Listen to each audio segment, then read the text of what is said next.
Et la table est mise pour la réaction de notre collaborateur Hugo Langlois. Bonsoir, Hugo. Salut. T'en penses quoi, cette annonce-là, premièrement?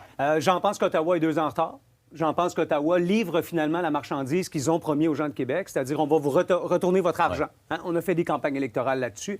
Je comprends le maire Marchand d'être heureux aujourd'hui. Je comprends les députés libéraux fédéraux de la région de Québec d'être heureux aujourd'hui. Mais ce que je comprends mal, c'est leur bonheur d'aller annoncer ces sommes-là à Montréal. Moi, je pense qu'on a une loi sur la capitale nationale, on crée des comités pour que les décisions... selon toi?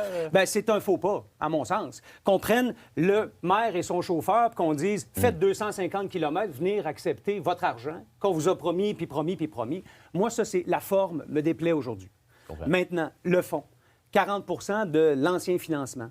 Il va rester certaines questions auxquelles il faudra répondre. Parce qu'on n'a malheureusement pas la qualité au Québec de faire des projets à l'intérieur du budget et des échéanciers. Est-ce que celui-là sera le premier?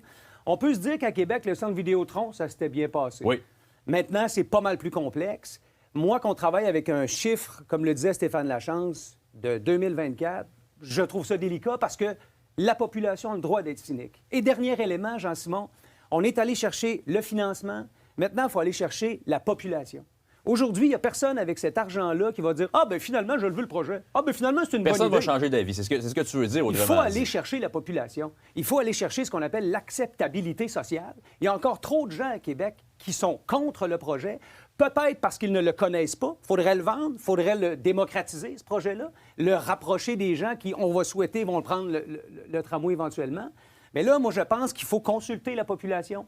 Moi, je pense que je reviens à ce que plusieurs ont soumis, un référendum. Sauf que là, tu as 2,75 milliards. Bon, oui. C'est ce qu'on comprend qui sont mis. Donc, oui. Malgré cette somme-là qui est engagée, tu irais quand même avec une consultation. C'est ce qu'on disait. Si on ne réalise pas ce projet-là, l'argent va aller en Alberta. Mais non! On a pris les gens pour des valises, là. Ottawa fait un chèque à Québec en disant « répartis-le comme tu penses ». Je pense pas que Québec va envoyer de l'argent en Alberta, là. Alors, on a de l'argent. Est-ce que c'est au tramway qu'il faut affecter tu n'as pas l'impression d'être un peu celui... Ou bien, je pense à tous les opposants au tramway. Parfait. D'être un peu celui qui, depuis là, c'est fait, c'est réglé, c'est concrétisé, mais qui crie encore... Moi, je suis celui qui représente des gens qui doutent à Québec. Moi, je veux un référendum sur le projet. Et je suis capable de vivre avec un oui. Est-ce que M. Marchand est capable de vivre avec un non? C'est ça la question. Et la question est posée, Hugo Langlois. Voilà. Merci d'être passé. Plaisir, mon cher. On s'en reparle bientôt. Bye-bye. Bonne soirée.